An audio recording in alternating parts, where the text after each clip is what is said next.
Kumpirmado, Katrina Halili at Chris Lawrence proud na muling isinapubliko ang kanilang muling pag-iibigan.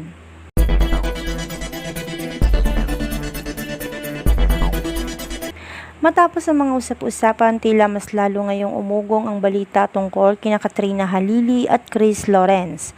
Matapos umano muling isapubliko ang kanilang pag-iibigan para sa maraming tagahanga, isa itong nakakagulat ngunit nakakakilig na balita. Dahil matagal nang bahagi ng showbiz history ang naging relasyon ng dalawa. Sa kabila ng mga pinagdaanan nilang kontrobersya, hiwalayan at personal na pagsubok, tila ipinapakita ngayon ni Katrina at Chris na may mga pag-ibig talagang kaya muling mabuhay sa tamang panahon. Noong unang panahon ng kanilang relasyon, kitang-kita sa publiko ang kanilang matinding chemistry. Si Katrina nakilala sa kanyang matapang at malakas na personalidad. At si Chris na hinahangaan bilang isang mahusay at romantikong singer ay naging isa sa mga usap-usapang tambalan sa industriya, ngunit tulad ng maraming relasyon sa showbiz, hindi rin sila nakaligtas sa pressure ng kasikatan, intriga at personal na pagkakaiba.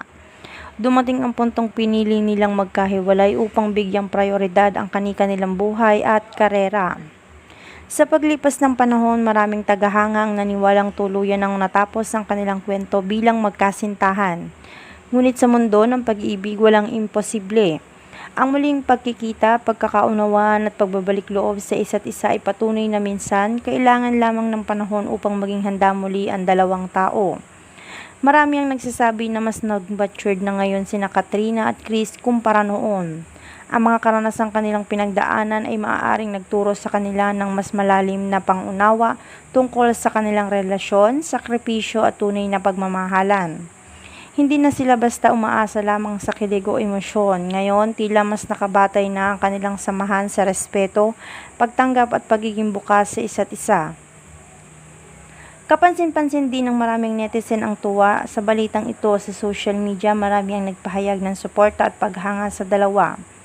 May ilan mang nagdududa at nagsasabing baka panandalian lamang ito, hindi maikakaila na mas marami ang umaasang maging mas matatag na ngayon ang kanilang relasyon. Sa panahon kasi ngayon, bihira na ang mga taong handang bigyan ng pangalawang pagkakataon ng pag-ibig, lalo na kapag maraming sugat at nakaraan ang naging sangkot.